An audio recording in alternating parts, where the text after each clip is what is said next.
கனவுக்கு பிறகு ஒரு அமைச்சர் வந்திருக்கு, உங்க மனநிலை எப்படி இருக்கு? அதான் தொண்டர்களுடைய விருப்பம் நிறைவேறி இருக்கிறது. தொண்டர்கள் என்ன நினைச்சாங்களோ அது நிறைவேறி இருக்கு. நீண்ட காலம் கிட்டத்தட்ட 59 ஆண்டு காலம் ஆயிற்று. நான் கூட காங்கிரஸ் ஆட்சியை பார்த்தது கிடையாது. ஆனால் நிச்சயமாக பெருந்தலைவர் காமராஜருடைய பொற்கால ஆட்சி இந்த கூட்டணியில் நிச்சயமாக நடக்கும். எங்களுக்கு கொடுத்திருக்கக்கூடிய துறைகளை மிகவும் கவனித்து ஞானத்தோடு அதை நடத்துவோம் என்பதை தெரிவித்துக் கொள்கிறேன்.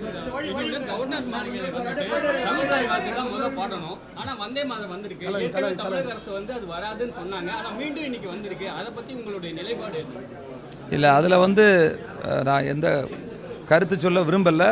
ஏன்னா இன்னைக்கு கவர்னருடைய மாளிகையில் தான் அந்த இது பதவி பிரமாணம் நடந்தது. ஆனால் தமிழக அரசு நிச்சயமாக அதற்கான வரக்கூடிய காலங்களில் அதுக்கு என்ன நமக்கு தமிழ் தாய் வாழ்த்தை பற்றி நிச்சயமாக அதை செய்து கொடுப்பாங்கன்னு நம்புகிறேன்.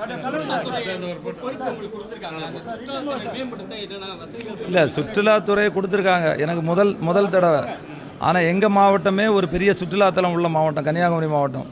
அதனால் ஒவ்வொரு மாவட்டங்களில் எங்கெங்கே அதை வளர்ச்சிப்படுத்த முடியுமோ அதில் அங்கே இருக்கக்கூடிய இன்ஃப்ராஸ்ட்ரக்சர் என்னென்னு நேரடியாக பார்த்து அதை எங்கெங்கே மேம்பட செய்ய முடியுமோ அந்தந்த இடத்துல போய் பார்த்து அதற்கான நிதியை மாண்புமிகு முதலமைச்சரை நேரடியாக சந்தித்து வளர்ச்சி திட்டங்களை கொண்டு வருவதற்கான முயற்சியில் நான் ஈடுபடுவேன்.